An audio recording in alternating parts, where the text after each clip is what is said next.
Bismillahirrahmanirrahim. Assalamualaikum warahmatullahi wabarakatuh.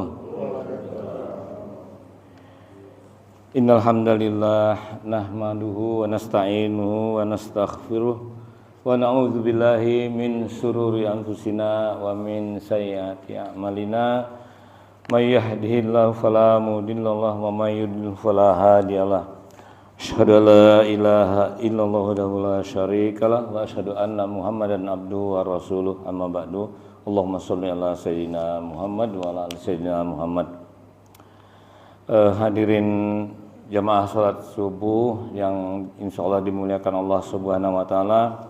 Marilah kita sama-sama sebelumnya memanjatkan puji dan syukur kehadiran Allah Subhanahu wa taala, yang mana kiranya kita pada pagi hari ini masih diberikan berbagai nikmat, terutama nikmat iman dan Islam, kemudian nikmat sehat,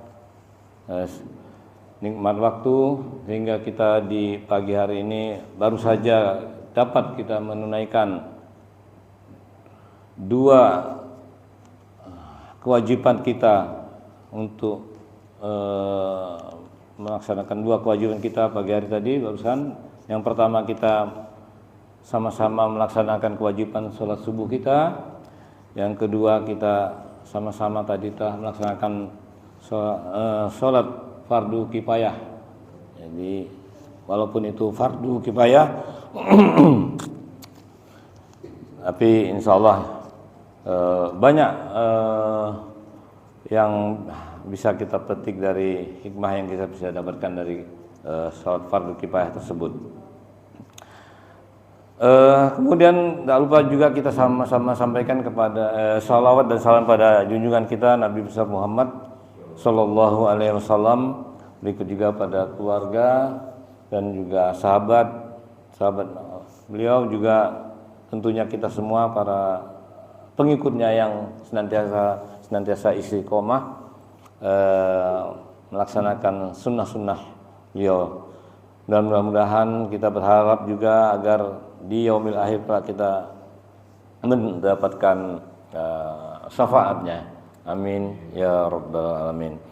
Baik, sebagaimana biasa pada sholat subuh kita adakan semacam diskusi tanya jawab dan kajian-kajian, mendengarkan ayat-ayat pantun ayat Al-Quran maupun hadis, sambil kita menunggu banyak waktu syuruk agar kita bisa memperoleh pahala umroh dan haji secara sempurna.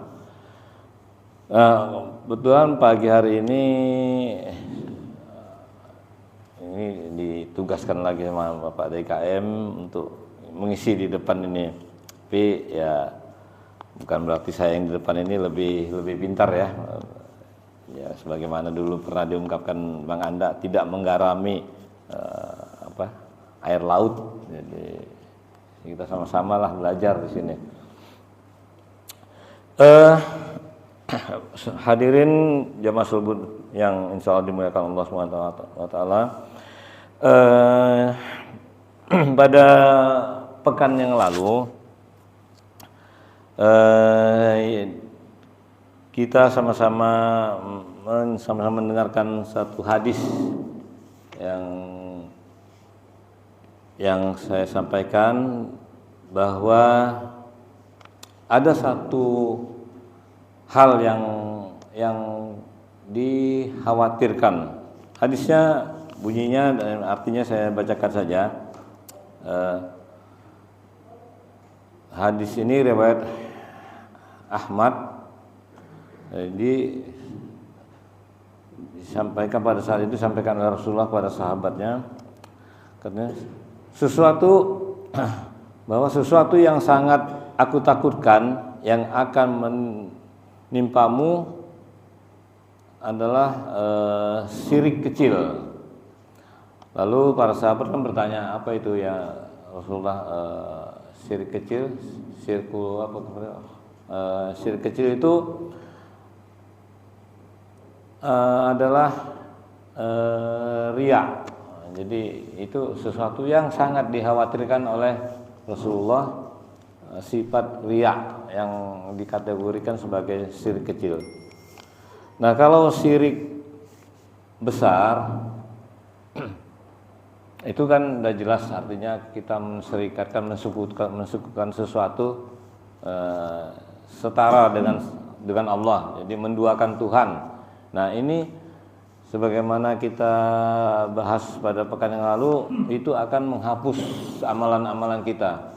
Seluruh amalan-amalan kita akan terhapus jika kita ada rasa syirik besar, mensyirikkan Allah dalam kehidupan kita sehari-hari, sehingga amal kita semuanya akan tertolak. Sementara kalau kita ada sifat riya tadi, syirik kecil tadi, itu akan menghapuskan pahala amalan yang terkait dengan amalan tersebut. Misalnya kita melaksanakan puasa karena di rumah kita mungkin ada mertua yang nginep, karena ada mertua kita puasa. Jadi amalan puasa kita itu pada saat itu akan tertolak gitu. Misalnya kita sholat ingin dipuji orang, ya sholat kita tadi akan terhapus gitu. Amalan pahala amalan yang terkait dengan syirik kecil tadi. Lalu pada akhir diskusi kemarin itu ada pertanyaan. Nah, untuk menghindari sifat syirik kecil tadi, mungkin ada dalam hati kita perasaan ingin dipuji tadi, bagaimana caranya? Itu pertanyaan kemarin dari Pak Haji Anto ya, kalau nggak salah. Nah, pada pekan pagi hari ini akan coba saya menyampaikan cara-cara menghindari, cara-cara kita menghindari agar terhindar dari riya. Jadi kita kan berusahalah agar apa yang kita amalkan dalam kehidupan kita sehari-hari jangan sampai ada perasaan riya dalam diri kita. Nah, untuk menghindari riya tersebut, maka di sini dapat kita sampaikan, kita praktekkan di dalam kehidupan sehari-hari. Bagaimana untuk menghindarinya? Pertama, tentunya kita harus meluruskan niat. Yang pertama, kita harus meluruskan niat kita dalam segala ibadah yang akan kita laksanakan. Nah, Rasulullah Shallallahu Alaihi Wasallam bersabda, sesungguhnya segala perbuatan itu tergantung dari niatnya, dan sesungguhnya bagi setiap orang memperoleh sesuatu apa yang ia niatkan. Ini hadis riwayat Bukhari Muslim. Nah, cara menghindari riya yang pertama ini, yakni dengan meluruskan niat. Ingatlah bahwa segala macam perbuatan kita itu bergantung pada niat. Apabila niat kita itu baik, lillahi ta'ala, hanya maaf, suaranya agak serak-serak ini. Apabila niat kita baik, lillahi ta'ala, hanya semata-mata karena Allah Subhanahu wa ta'ala, maka insya Allah itu akan dicatat sebagai perbuatan yang semurni-murninya, setulusnya karena Allah. Jadi itu akan dicatat pahalanya.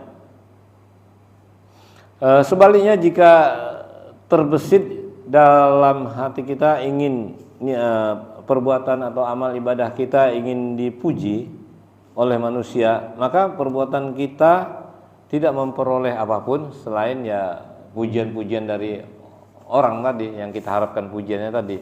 Jadi di sisi Allah tidak akan memperoleh apapun, pahala apapun. Jadi beda dengan orang yang ibadahnya itu niatnya sudah lurus lillahi ta'ala, semata-mata karena Allah Ta'ala. Jadi ini juga terhapuslah jadi amalannya tadi, pahalanya, karena dia ada semacam perasaan ingin dipuji, riya tadi. Jadi bahkan ini kalau memang ingin puji tadi, ini bisa menjadikan nilainya jadi dosa buat pelakunya. Jadi sekali lagi, yang pertama tadi saya tekankan bagaimana kita senantiasa untuk meluruskan niat kita dalam melaksanakan segala hal yang terkait dengan ibadah.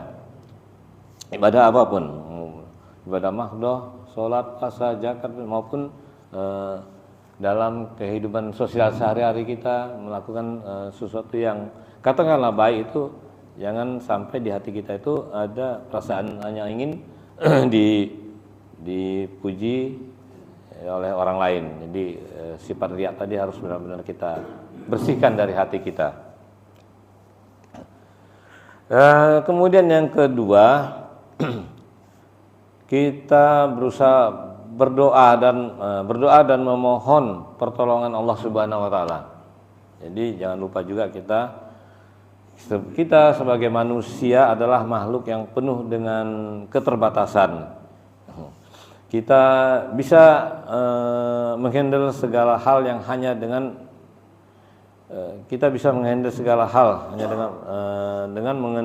mengandalkan diri sendiri. Sudah menjadi keharusan bagi kita untuk melibatkan Allah dalam segala urusan. Jadi kita senantiasa punya rasa ketergantungan kepada Allah. Walaupun kita merasa diri kita punya perasaan sanggup untuk melaksanakan segala sesuatu, tapi kita harus selalu memohon kepada Allah agar kita senantiasa diberikan kekuatan keimanan dan dilindungi dari bisikan-bisikan setan yang sebagaimana surat An-Nas itu, bisikan-bisikan setan itu senantiasa setan berusaha menggoda manusia yang akan beramal, beribadah agar dia melenceng gitu. Setan itu selalu menggoda manusia melenceng dari niatnya. Ya, jadi kita agar selalu memohonlah kepada Allah senantiasa diberikan kekuatan iman sehingga kita terlindungi dari godaan setan dan kita beribadah kembali dengan niat yang lurus tadi.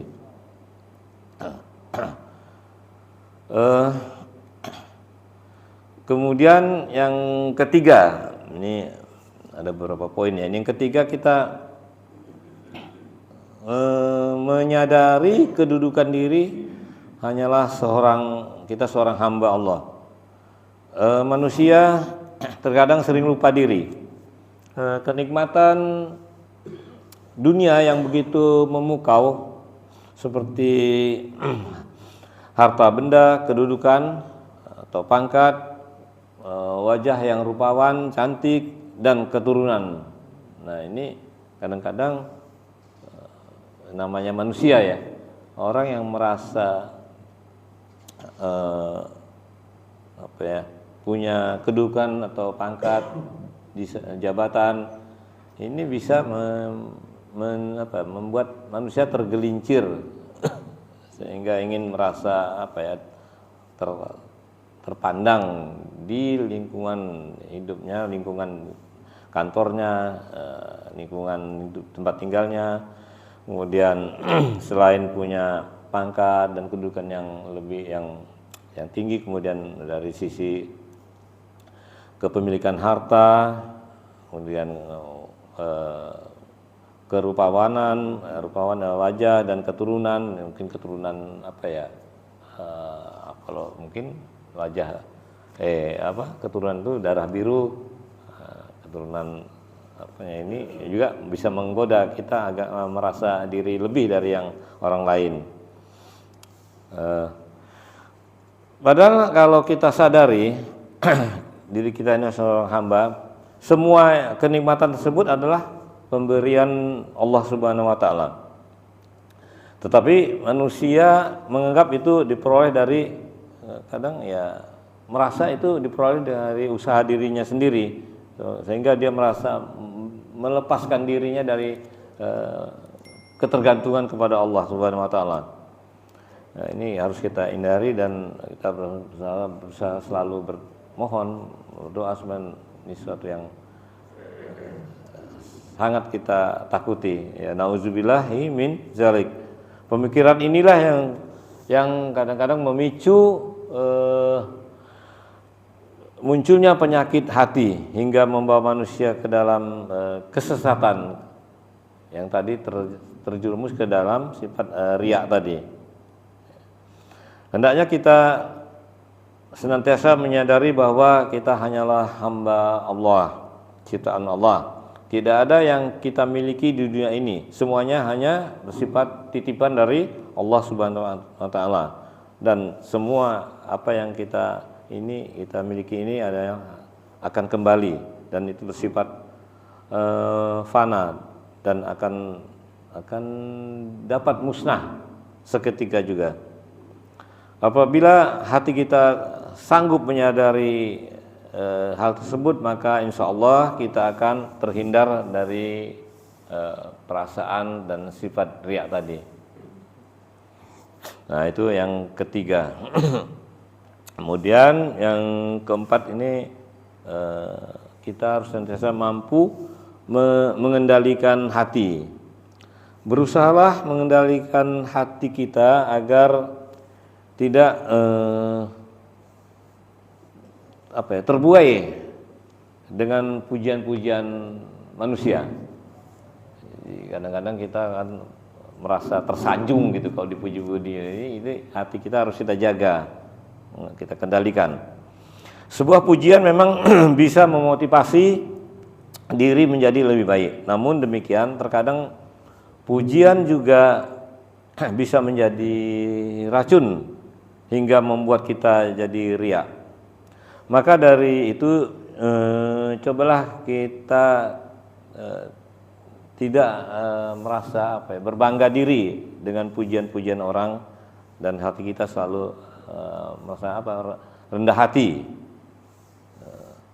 Karena kita kembali dari urutan pertama tadi, apapun yang kita kerjakan tuh niatnya lillahi ta'ala. Jadi kita luruskan lagi.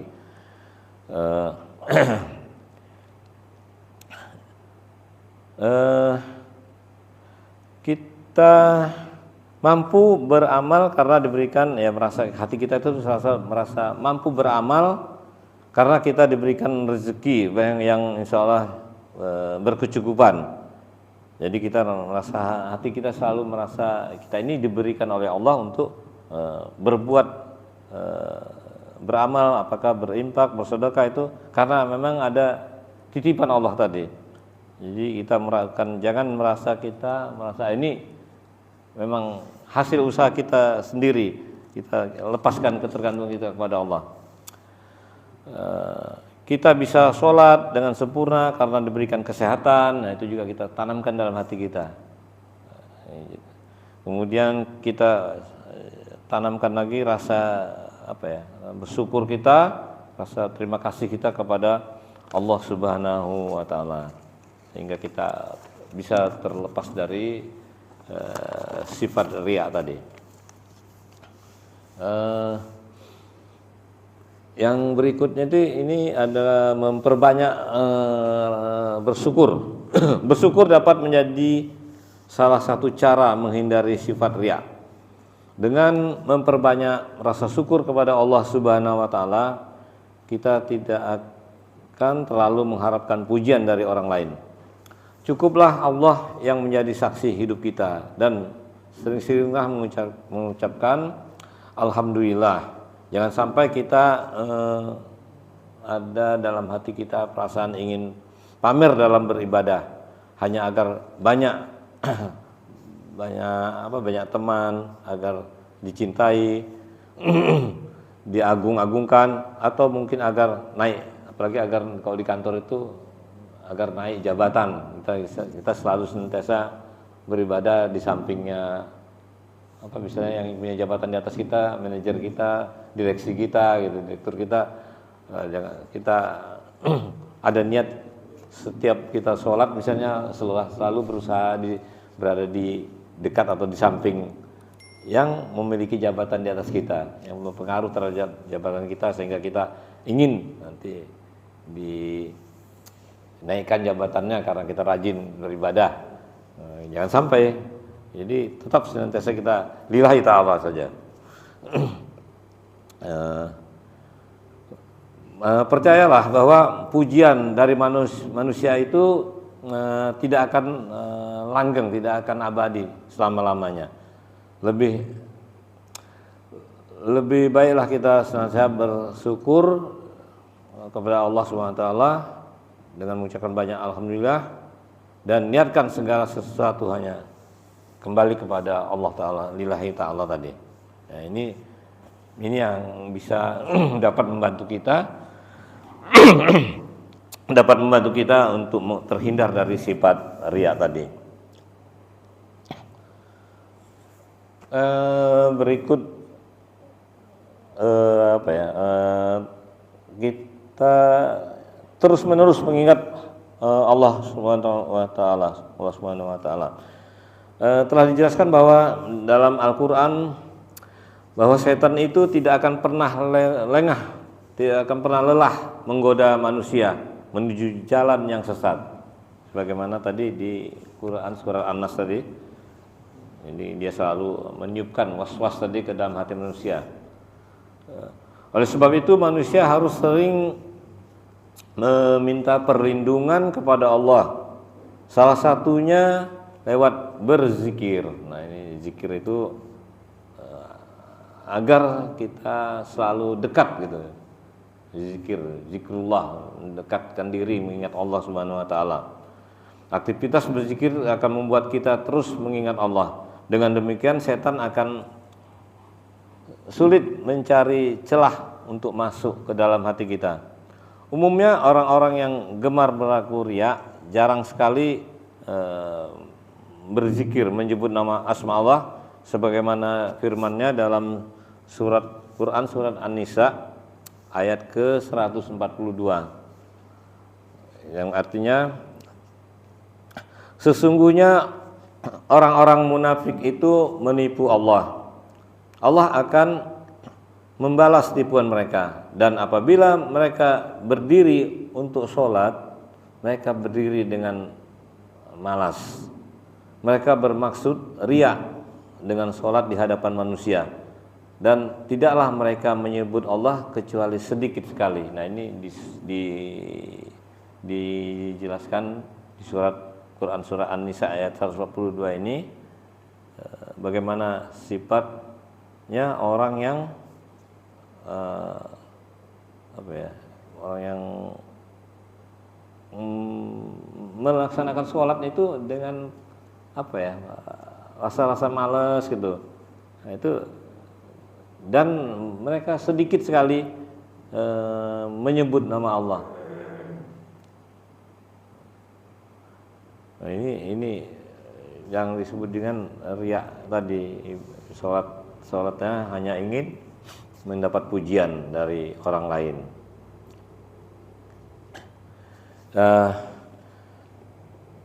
Kemudian berikut adalah bagaimana kita menghindari riya tadi adalah dengan cara sembunyikan amal kebaikan seperti menyembunyikan aib. Untuk menghindari riya ini dengan cara kita senantiasa berusaha menyembunyikan ibadah dan amal-amal kebaikan.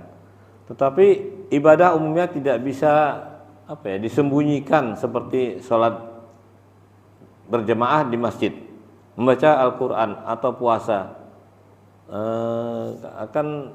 Memang akan terlihat gitu secara fisik orang sholat tuh memang harus kelihatan lagi sholat gitu kan, apalagi berjamaah gitu. Jadi ya bagaimana mungkin kita menyembunyikan bagaimana kita sholat supaya nggak kelihatan orang, ya nggak mungkin juga kan. Kita sholat ingin nggak dilihat orang ya mungkin ya akhirnya ini kita mau sholatnya sendiri dalam kamar gitu. Tapi sementara kita diwajibkan untuk sholat secara berjamaah di masjidnya. Jadi ya tentunya menyembunyikan dalam arti kita tidak memamerkan lah, menceritakan kalau kita ini rajin sholat berjamaah di masjid gitu ke orang-orang gitu.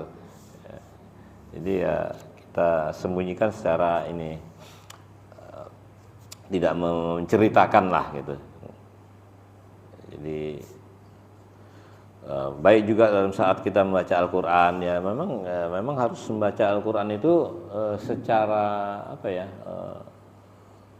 dibaca dengan suara keras, artinya tidak apa, supaya kedengaran telinga kita, minimal telinga kita mendengar saat kita membaca, sehingga kita bisa mengontrol mahraj setiap huruf yang kita baca dan tajwidnya. Sementara kalau orang lain dengar, ya kita niatkan lagi, orang lain dengar itu insya Allah ya kita niatkan juga supaya orang lain mendapatkan, ya, ini aja mendapatkan pahala dari kalau dia menyimak bacaan kita. Tapi jangan ada niat kita supaya kita memamerkan bacaan kita supaya dipuji gitu. Jangan sampai kita membaca Al-Quran ya, memang kalau didengar orang lain dan sementara orang ingin menyimaknya, dan dia akan mendapatkan pahalanya juga menyimak bacaan Al-Quran kita. Jadi nggak mungkin juga. Tapi kalau puasa memang ya orang bisa jadi kita ibadah puasa itu orang lain nggak tahu memang kita lagi puasa atau enggak gitu. Tapi jangan kita juga memamerkan, menceritakan gitu untuk dipuji gitu. Terutama pada saat kita melaksanakan ibadah puasa yang sifatnya puasa sunnah gitu. Kalau puasa wajib Ramadan memang kita serentak memang semua melaksanakannya gitu. Ya, kalau puasa sunnah itu ya kita ya inilah yang wajar-wajar aja lah. Jadi tidak kita cerita-ceritakan ke orang itu untuk dipuji, jangan. Yang terpenting kita berusahalah dengan cara apa? Ikhlas lillahi ta'ala tadi, kembali ke poin pertama, senantiasa apa yang kita kerjakan, ibadah yang kita laksanakan lillahi ta'ala semuanya. Ya, jadi bukan untuk dipamer-pamerkan, untuk didapatkan pujian.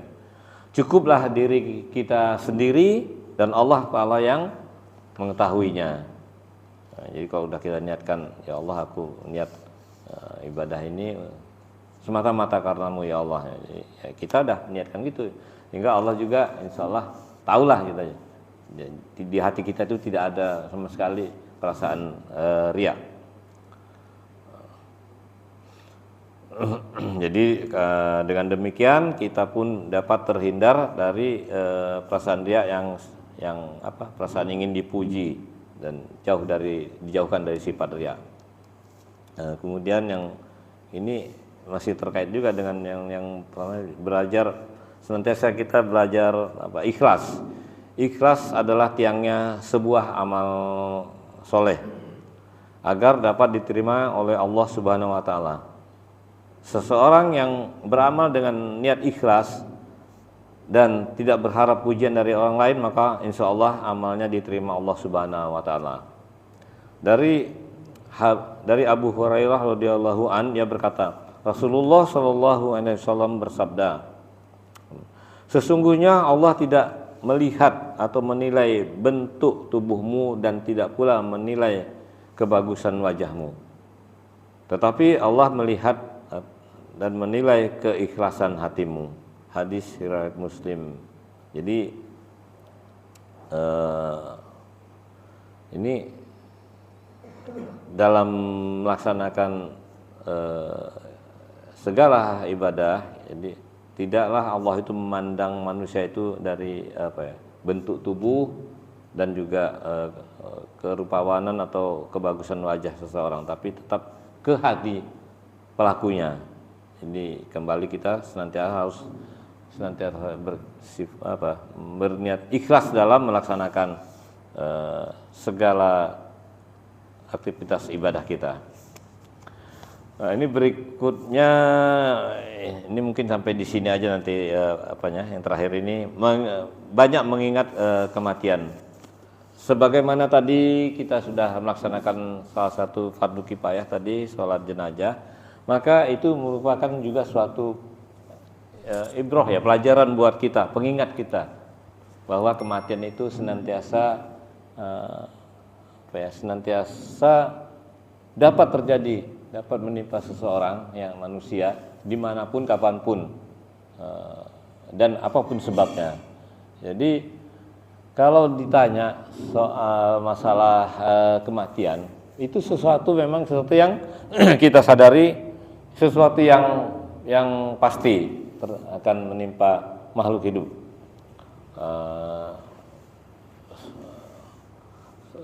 Sungguhnya tiap-tiap yang bernyawa itu dalam Al-Quran dijelaskan tiap-tiap yang bernyawa akan mengalami kematian. Hanya saja yang menjadi rahasia itu adalah waktunya kapan, sebabnya apa, waktunya kapan dan tempatnya di mana, itu tidak ada yang tahu. Semuanya menjadi rahasia. Kalaulah seseorang itu meninggal dunia itu karena karena sakit, ya memang bisa karena sakit. Tapi tidak semua orang yang sakit itu akan meninggal, ya kan? Tidak semua orang sakit itu akan meninggal. Ada yang sehat, gitu, meninggal duluan daripada yang sakit. Di rumah sakit ratusan ribuan orang sekarang sedang mungkin terbaring di rumah sakit. Tapi tiba-tiba orang yang lagi sehat berjalan-jalan ketabrak kendaraan, padahal sehat, atau sedang menyetir. Kejadiannya banyak ya, beritanya yang kita lihat tentang itu. Kemudian kalau karena tua, ya karena tua itu memang kadang-kadang malam memang mendekatkan, memang sesuatu harus sadar diri kita sudah tua, berarti semakin mendekatkan diri kita itu yang sudah lanjut usia ke liang lahat. Tapi tidak semua orang tua berdasarkan tidak semua berdasarkan nomor urut usia gitu. Meninggal itu bukan karena usianya sekian harus duluan daripada bayi gitu. Ya kalau kita mau belajar dari putik pohon buah kelapa, putik kelapa dari sebuah pohon kelapa, kita lihat kadang-kadang di pohon kelapa itu buah yang sudah mengering hitam gitu, udah tua, tapi nggak jatuh. Tapi di bawah pohon kita lihat ada putik kelapa yang masih muda tapi udah jatuh gitu. Jadi gitulah kita bisa mengambil pelajaran tentang kehidupan ini, kematian. Tidak mesti orang yang sudah tua itu meninggal dunia. Jadi bisa kita dengar bayi yang baru lahir juga sudah meninggal, anak-anak remaja yang meninggal. Jadi oleh karena itu kita senantiasa harus berusaha mengingat akan kematian, sehingga kita dalam segala hal melaksanakan ibadah tadi benar-benar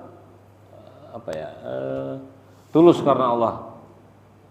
Jadi terhindar, ini caranya juga menghindarkan sifat riya tadi. Jadi di sini diterangkan jika memang sulit untuk menghindari riya, cobalah memperbanyak mengingat kematian. Nah, itu salah satu kuncinya. Baik di hati maupun lisan, ingatlah bahwa hidup tidak akan selamanya. Pujian manusia itu tidak berarti apapun dan tidak mendatangkan pahala. Jadi untuk apa kita mengejar pujian dari manusia? Pujian berlebihan justru bisa menjerumuskan manusia ke dalam lubang neraka. Nah, jadi ini dari beberapa hal yang bisa saya sampaikan pagi hari ini. Jadi kita dari atas tadi, selain pertama kuncinya tadi meluruskan niat kita dalam beribadah. Jadi kita berniat semata-mata karena lillahi ta'ala, dan kita hindarkan dalam hati kita itu agar tidak terbetik dalam hati kita itu untuk mendapatkan pujian dari orang lain, dari manusia. Mungkin ini dulu yang bisa saya sampaikan, mengisi waktu untuk mendekatkan waktu ke waktu suruh. kita tutup di sini dulu. Mungkin ada tambahan atau ada yang ditanyakan, nanti bisa sama-sama kita diskusikan. Terima kasih. Billahi taufiq wal hidayah. Wassalamualaikum warahmatullahi wabarakatuh. Monggo, silakan, Pak.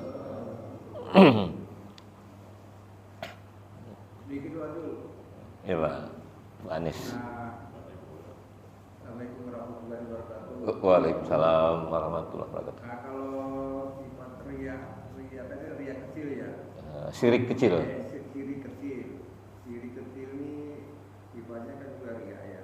Iya. Nah, sekarang kalau orang hanya sekedar ingin dapat pujian tapi tidak berlebihan kan, itu sesuatu yang sangat manusiawi ya. Nah, sekarang triknya gimana supaya kita tidak untuk menghilangkan rasa ini, artinya sepanjang ini tidak terlalu berlebihan gitu. Karena ingin diketahui orang juga, ya mungkin wajar-wajar ada kali ya, sepanjang itu tidak berlebihan. Terima kasih. Ya, makasih Pak Anies. Monggo Pak, kalau ada yang bisa. Mungkin kalau dari saya begini Pak ya, memang apa ya, sifat manusiawi itu ingin pujian gitu ya. Manusia ingin dipuji dalam segala hal. Tapi kita harus wanti-wanti dan apa ya, menjaga kalau yang namanya beribadah kepada Allah Subhanahu wa taala itu memang harus tetap kita berusaha menghindarinya pujian manusia. Wah, misalnya begini ya. Pekan lalu juga udah ini sampaikan. Seseorang ingin memberikan bantuan sumbangan ini pada pembangunan apa di masjid. Nah, mungkin kadang-kadang kita disodorkan lembaran apa ya? Lembaran daftar list sumbangan para donatur gitu ya.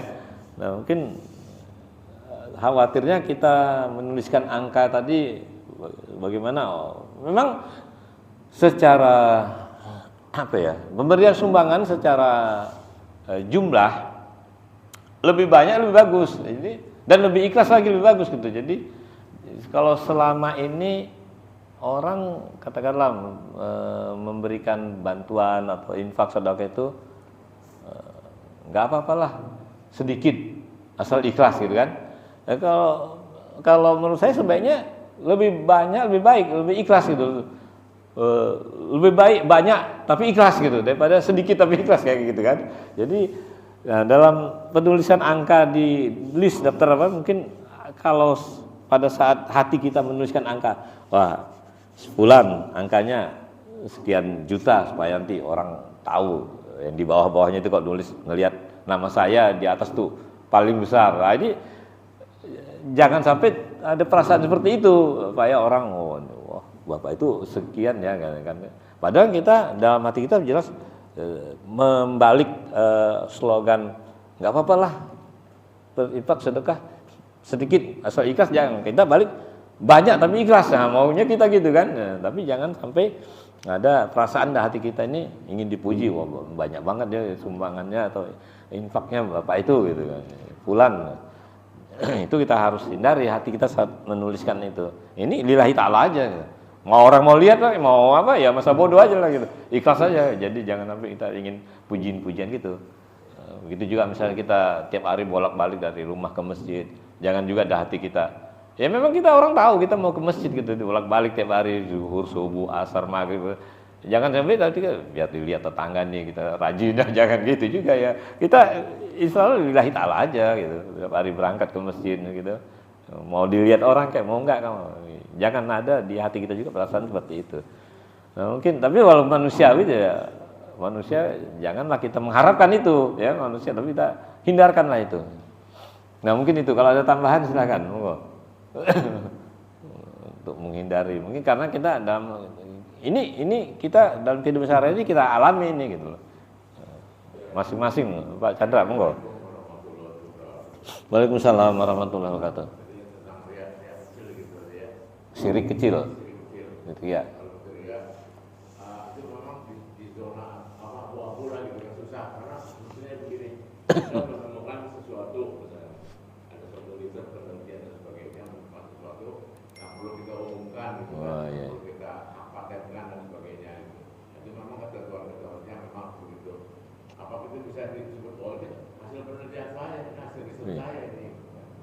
apa bisa dibilang riak kecil atau bagaimana ya?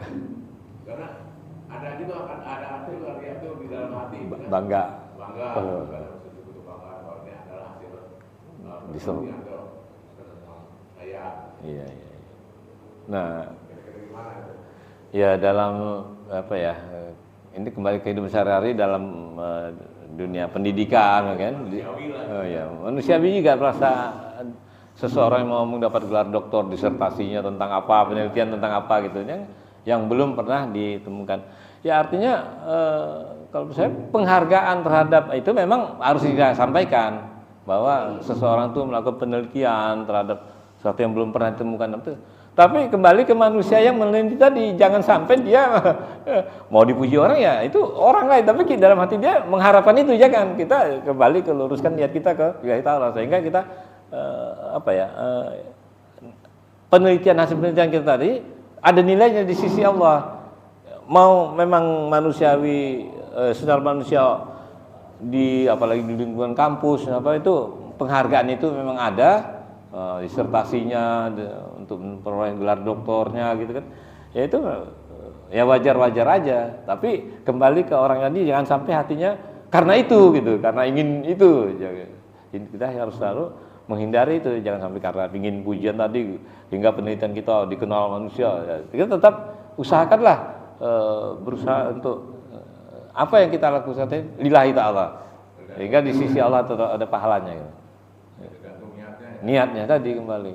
Ya mau orang ini kayak tadi kita bolak-balik rumah ke masjid dilihat tetangga, rajin banget nih bapak ini. Ya orang ngelihat kita nggak usah ini pikirin, kita tetap ini lillahi ta'ala aja gitu. Kita mau nyumbang apa itu, berinfak sedekah itu lillahi ta'ala. Walaupun orang memuji ya, oh Pak Chandra ini sumbangannya ke masjid ini luar biasa kan. Madunya sekian ton. Kalau madu kan. Kalau rupiahnya sekian, ya kita nggak usah dengarkan itu. Ya walaupun terdengar oleh kita, ya kita jangan sampai hati kita jadi wah ini karena aku, jadi kita ada riak tadi muncul, dan itu riak tadi, syirik kecil tadi itu menghapus jadinya pahalanya terhadap amalan yang kita laksanakan tadi. Beda dengan syirik besar ya, riak syirik besar itu menghapus semua amalan gitu. Kalau syirik kecil tadi menghapus amalan yang dilaksanakan tersebut. Karena niatnya tadi puasaku karena ada mertua di rumah, ya hapuslah nilai puasanya. Gitu. Kalau bangga kan tidak bagian dari ya bangga bisa jadi, hati-hati juga kita berbangga karena karena aku, karena ada aku gitu kan. Jadi, seperti kayak dia penelitian kayak Adi Dandani, dia menerangkan soal lembah. Kan dia memahami benar. Iya. Nanti ada kebanggaan bahwa dia Anda lebih tahu soal lembah daripada kita, ada kebanggaan. Itu bagian dari ria sebenarnya. Ya, kalau bangganya tadi akan menyebabkan karena akulah penelitian itu, karena aku, jadi dia nggak berlepas dari Allah jadinya kan, hati-hati juga. Jadi karena aku itu kita senantiasa harus ini ya, semuanya itu ada keterlibatan Allah dalam penelitian kita itu. Jadi jangan dikira melupakan Allah. Bangga sih boleh aja, bangga masa ini karena aku, tapi ini jangan sampai juga melupakan Allah. Ini pertolongan Allah juga dalam melakukan penelitian. Ya. Dan bangganya itu bisa jadi bukan hanya kita, diri sendiri kita saja. Kalau misalnya jadi keluarganya kan ikut bangga kan, anak-anaknya langsung temennya, bapakmu kamu ini ya gitu ya. Waktu kemarin penelitiannya wah luar biasa. Nah, ini juga bisa menyebabkan anak-anak juga merasa bangga, tapi wajar aja. Oh iya, jadi jangan sampai juga anak bilang, iya itu coba kalau nggak ada bapakku kan gitu kan. Mana ada penelitian tentang itu nggak akan ada. Wah, jangan sampai gitu juga. Anaknya bisa ini juga terjerumus juga. Ya itu insya Allah anaknya ngomong misalnya dipuji-puji oleh temannya, ya itu semuanya anaknya ngomong semuanya kan karena Allah Ta'ala, bisa gitulah supaya ini. Semua itu karena Allah Ta'ala, bapakku bisa menemukan sesuatu yang belum ditemukan oleh orang lain. Gitu. Itu mungkin yang lain, kalau waktunya udah suruh hampir. Nah, ini tambahan Pak Rahmat. Waalaikumsalam warahmatullahi wabarakatuh.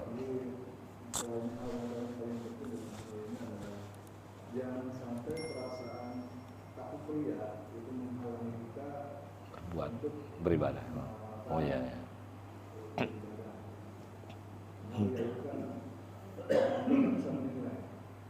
Kita sendiri tidak tahu bahwa kita itu kiblat atau enggak, kita tidak tahu. Dan itu nanti terbuka di akhirat. Karena di masyarakat saya lihat banyak fenomena, misalnya saya tanya, aku ke masjid, aku teriak.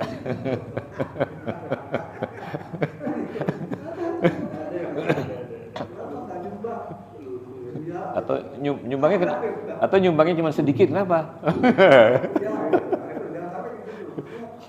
Kadang hari-hari ini jadi alasan. Ya.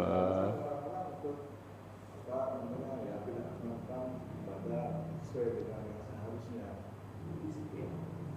Jadi belajar menciptakan Iya. yang menjadi halangan lah bagi kita semua untuk meningkatkan ibadah kita karena dengan alasan takut riya. Riya sendiri nanti dinilainya di akhirat. Iya. Dia jadi penghalang. Belajar. Terima kasih. Assalamualaikum.